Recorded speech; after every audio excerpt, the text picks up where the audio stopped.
Bienvenue dans les échos du monde sur DBS Télévision, mesdames et messieurs.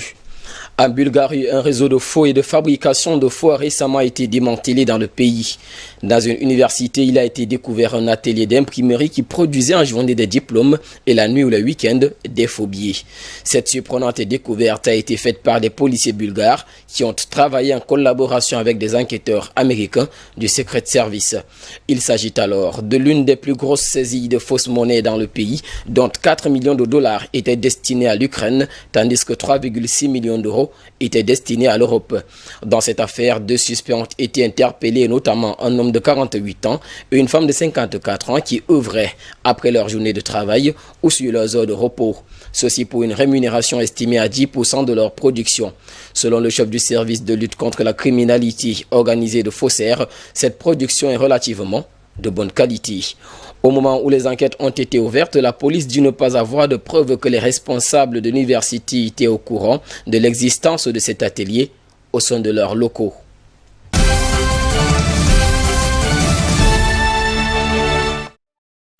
En Birmanie, les forces de la junte militaire ont intensifié leur répression contre les manifestants ce mercredi 17 mars 2021 dans le district de Hleng Tariar à Rangoon. Depuis le bain de sang de dimanche dernier, cette commune située dans l'agglomération de Rangoon est le théâtre d'une répression sanglante. Plusieurs dizaines de manifestants opposés au coup d'État du 1er février avaient été abattus par l'armée birmane. En effet, ce mercredi 17, des soldats et des policiers bouclaient encore le district pour contrôler les quelques véhicules et motos qui osaient circuler malgré l'imposition de la loi martiale. À en croire les images diffusées par des médias locaux, des maisons ont été incendiées par les forces de sécurité et des manifestants ont été tués par balles. Certains habitants racontent avoir entendu des coups de feu en continu dans la nuit de mardi à mercredi, laissant craindre une hausse du nombre de victimes.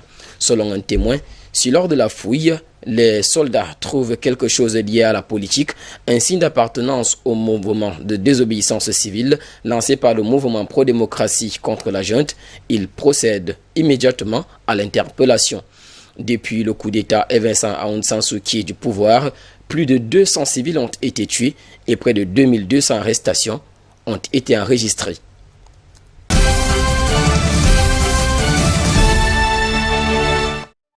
Toujours en Birmanie, pendant que les militants pro-démocratie continuent de dénoncer la prise du pouvoir de l'armée birmane qui fait la sourde oreille face aux menaces internationales et persiste dans la répression, le pape a appelé à la fin des violences. Aucun signe d'apaisement n'est observé en Birmanie. Le pays ne cesse d'enregistrer les scènes de violence comme celle survenue ce mercredi 17 mars à Rangoon.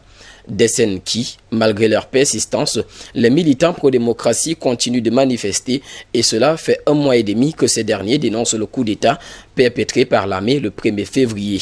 Face à ces crises, le pape s'est exprimé mercredi 17 depuis le Vatican. Faisant référence à une religieuse birmane qui s'était récemment agenouillée devant des soldats, celui-ci a indiqué que lui aussi se mettait à genoux pour prier et dit stop à la violence. D'après lui, le dialogue doit prévaloir, le sang ne résout rien. Rappelons que la Birmanie est depuis le début du mois de février le théâtre des manifestations quotidiennes.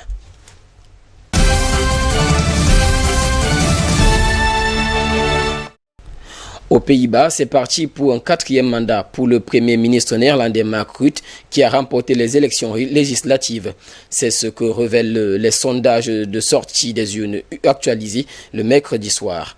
À l'issue de ces élections qui ont duré 72 heures devant des journalistes dans le Parlement à La Haye, Mark Rutte a déclaré, je cite, « Je note que le résultat de cette élection est que les électeurs des Pays-Bas ont donné à mon parti un vote de confiance massif. » Fin de citation.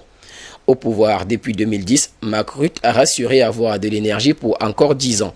Surnommé le Premier ministre Téflon pour sa capacité à sortir indemne des crises politiques, Mark Rutte a pourtant été contraint de démissionner en janvier après que des milliers de parents ont été accusés à tort de fraude aux allocations familiales.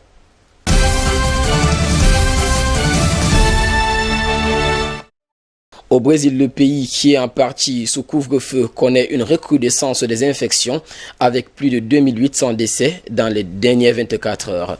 En début d'année, la moyenne sur 7 jours était de 703 morts Après les États-Unis, le Brésil est le pays le plus meurtri avec 282 000 morts. Un résultat face auquel le président Jair Bolsonaro a une fois de plus changé le ministre de la Santé. Après son homme de confiance, un général sans aucune expérience médicale, il nomme un cardiologue reconnu par ses pairs. Mais avant celui-ci, 2 ministres de la Santé avaient jeté l'éponge en à peine 2 mois d'exercice. Si le président Bolsonaro reconnaît désormais l'importance de la vaccination qu'il avait jusque-là décriée, les Brésiliens, quant à eux, restaient méfiants sur sa gestion. Selon un médecin, je crois que si vous mettez un professionnel de la santé à un poste de direction de la santé, c'est une amélioration par rapport à un général de l'armée qui occupe un poste qui nécessite des connaissances spécifiques, des connaissances qu'il n'avait pas. Et selon un homme d'affaires, rien ne change car le responsable reste le numéro 1. Tout ministre nommé par Bolsonaro fera exactement ce qu'il ordonne. À en croire un recensement de l'âge dans le pays, le dernier en date notamment, 54% des personnes interrogées estiment que la gestion de la crise sanitaire par le président Jair Bolsonaro est mauvaise ou terrible. Mesdames et messieurs, c'est sur cette doc d'actualité que nous mettons thème à cette autre édition des Échos du Monde sur DBS Télévision, tout en vous rappelant de sortir couvert et en compagnie de nos programmes. Nous vous souhaitons de passer une agréable soirée.